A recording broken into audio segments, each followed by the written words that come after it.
In this discussion, we'll be looking at the Great Upheaval, the wave of revolutions that spread around the Atlantic Ocean, beginning in the latter part of the 17th century in England, spreading across Europe to America and Latin America throughout the period of the 18th century and early 19th century.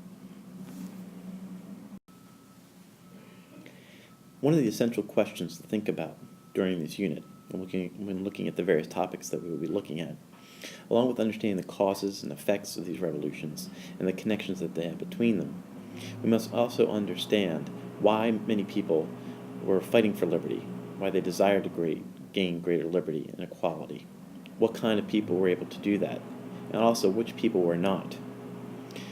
What do you think liberty and equality meant to the people of those time during the 2 centuries? And what do they mean to us today? Are they the same? Are they different? How have they evolved over time?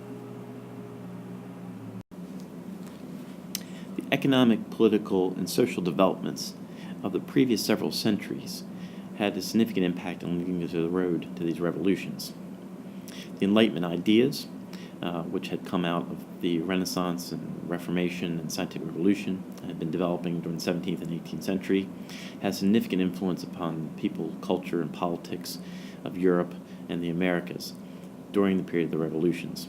And the call for equality, liberty, a social contract, more representative government, religious toleration would all have an influence on how these revolutions would begin, develop, and expand. The development of capitalism and trade also had significant impact. Capitalism, over the previous several centuries, beginning in the 15th and 16th centuries, had led to the beginnings of a middle class.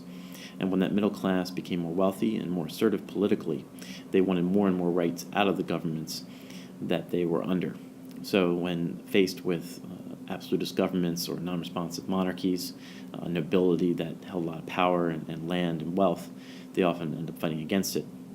Also, the trade connection developed worldwide, particularly in the Atlantic Ocean, helped spread these revolutionary ideas between Europe and the Americas. Also, the intellectual and political battle between the ideas of absolutist monarchies and constitutionalist monarchies became the foundation for the battles of the revolutions. What kind of government did these countries want to have? And as a result, this led to significant opposition amongst the ruling classes of the time, the monarchies, the churches, the nobility, and this led to the conflict and the revolutions that we saw occur. Very important to understanding the Great Upheaval was the spread of revolutionary ideas across the Atlantic world during the 2 centuries discussed.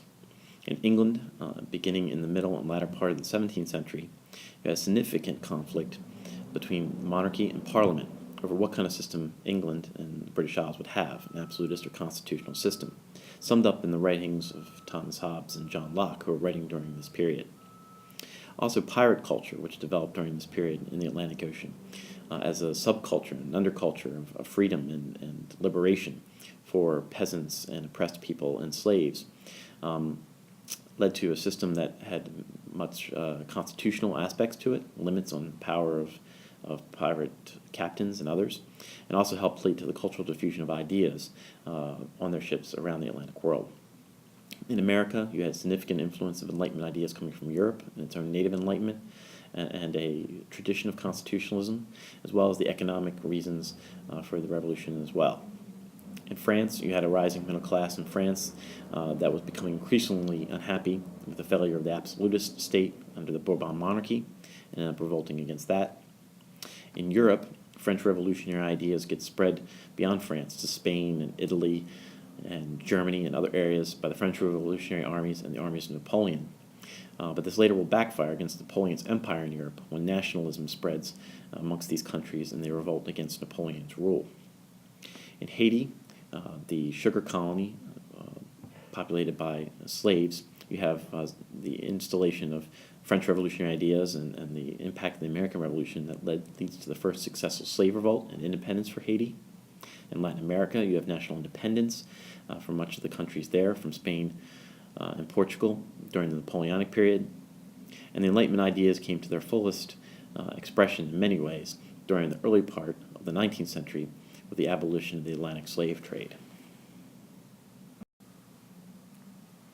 Geographically speaking, we can see how the ideas of the Atlantic revolutions spread, beginning in Britain in the 17th century, spreading to France and Europe in the 18th century, spreading both from Europe and England to the Americas in the same time period, and the Americas back to Europe and France for the French Revolution, and then spreading to Haiti and Latin America in the early parts of the 19th century for the revolutions there.